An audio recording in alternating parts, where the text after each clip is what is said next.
Teardown time. Here we go. So this is our throttle position sensor from the other day, and we're gonna see what's going on inside of here. So we got our sweep arm there. So let's just tear into this bad boy right meow. Little pot metal screw. We've got a arm that's looks like it's referenced on that knot or that slot there. And then let's see, we're probably gonna have to pry this thing apart. Yeah, we're gonna have to do some surgery on it. So how do we get into this thing? Let's see. We might have too fat of a screwdriver. I don't know. Oh, baby.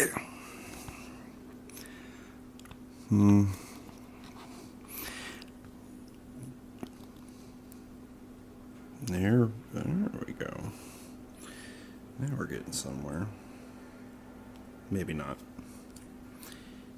To bigger and better tools. We got the patented mashed up screwdriver. I think everybody's probably have one of. They probably have one of these in their toolbox.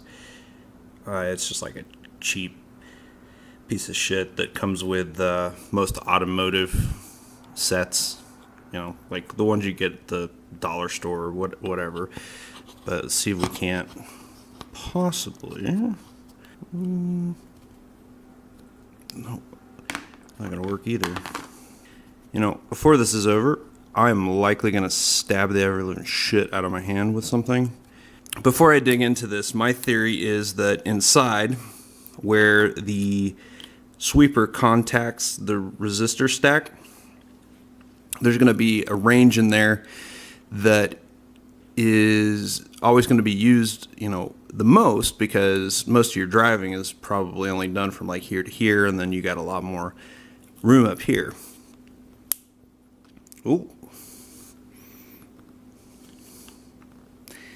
Heard a snap. Oh, there we go. We can see some daylight under there. Here we go. We're loose. Money. Those little arms there, those little armatures,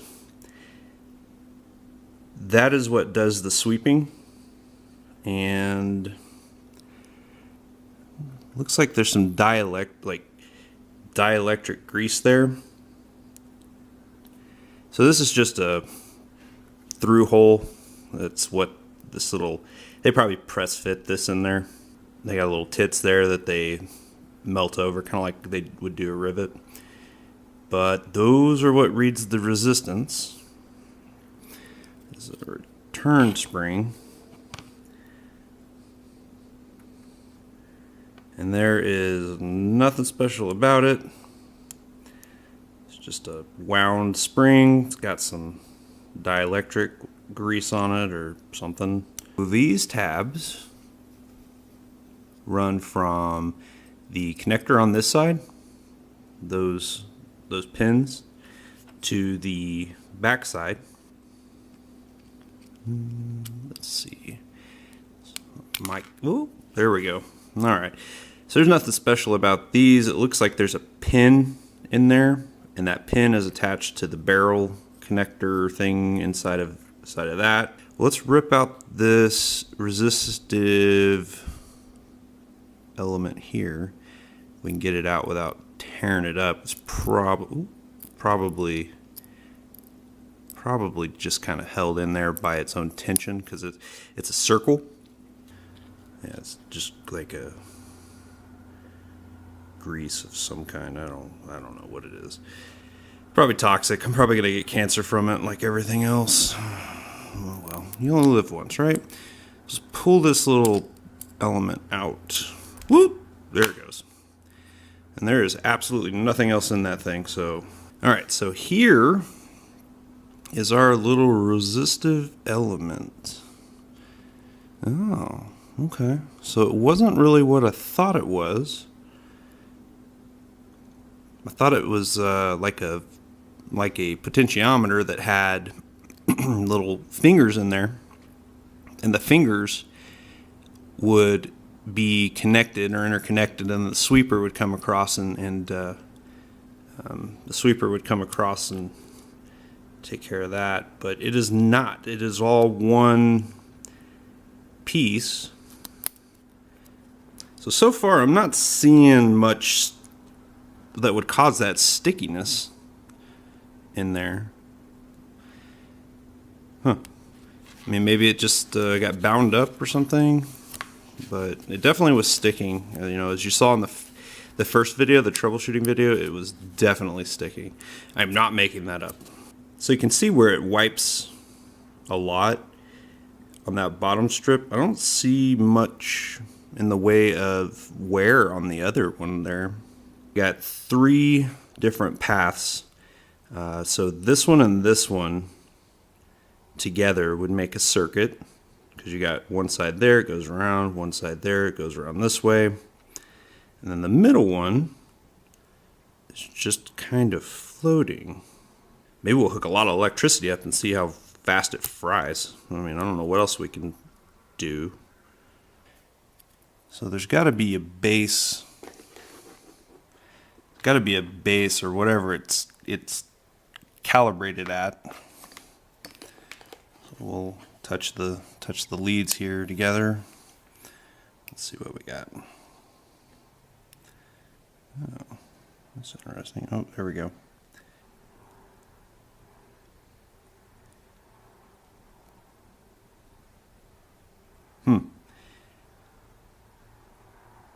So about 6 to 7. Like I said, crappy voltometer, but the general principle is that the two connections, God damn it. So if we touch our lead to that, we should see a different resistance down here, and we do. And then as we move down, we get less resistance. As we move up, as we make the resistor longer, we get a higher resistance. So that you can kind of see there how that works. Those little metal tabbies, they go in between, and that is what we're looking at. Now, I'm not sure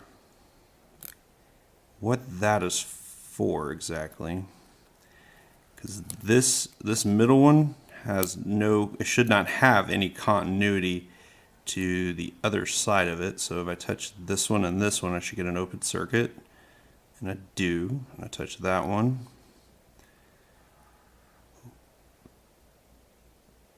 Now, so that's what we expect. See if that TH32 means anything. I doubt it means anything at all. It's probably an internal production number or something, but it's pretty cool. And I'm guessing those little black strips are some kind of carbon or graphite, or I don't know, because it's flexible and it's not. I mean, when you bend it, it kind of does make it crunchy. So, and then these are just traces like you'd see on a circuit board or something like that. They're probably just metallized right on top of that piece of mica or whatever the substrate is. So I don't know. Wonder how much voltage it can take across it. The TH32 there is actually a standard motor products part number. I found that on Summit. So if you go into Summit and type TH32, you'll get this particular throttle position sensor. Let's hook it up to some power and see what we got. So here we go. I got this hooked up to a 13.8 volt 25 amp power supply. Oh shit, you know what? I'm gonna put some safety in my face shield on in case this thing decides to really blow up or go napalm on me, or fuck, I don't know. Anything can happen, right? Alright, safety shield engaged. 25 amps through something who's probably not supposed to have more than like half an amp or something less than that. See what we got. Well, that was lackluster. These things evidently can really stand up to some punishment. There's a load, there's definitely a load on the power supply, but you know, it's pretty good. Hell, I'm surprised. I thought it would have just crispy crittered off of there real quick, but nope, guess not. 25 amps, not enough. Fortunately, I don't have anything to go higher, so there you go. Pretty robust little tab there. Not too bad. Approved. Learned are you? Now you know what's inside of that throttle position sensor. We didn't find any conclusive evidence of what caused the failure, but we at least got to see what was inside and play around with it. And I am thoroughly surprised that thing is not cooking off. I really am. Man, that sucker's not even hot.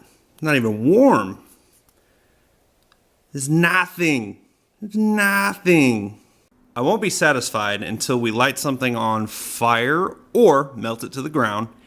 Here's a 32 gauge piece of Kanthal resistive wire, and this is what they use in most heating elements and stuff like that. It gets hot when currents pass through it, based on the resistance of the element, and also it's 32 gauge, so it can't really take a whole lot. So this should light off like a candle. Here we go. Contact. Woo! So at least you got to see something burn, even if you didn't get to see the resistive element inside of the throttle position sensor light on fire or catch on fire or do anything at all. All right, here's some 24 gauge Kanthal resistive wire. Same power supply. Here you go. Hot, hot. It's hot. So hot. Pretty cool, huh? Eh? There goes the wife's sewing mat. She's gonna be pissed. Anyways, thank you for watching, and I will see you on the next video. I won't see you. You'll listen to me talk while I do some stupid shit in a video. But in any case, go to my blog, www.waxyworks with a Z, WAXXYWERKZ.com. Thanks, and have a pleasant day. Hey, Shop Dog. What do you think about all this nonsense, huh? Huh? I don't care. I don't care at all.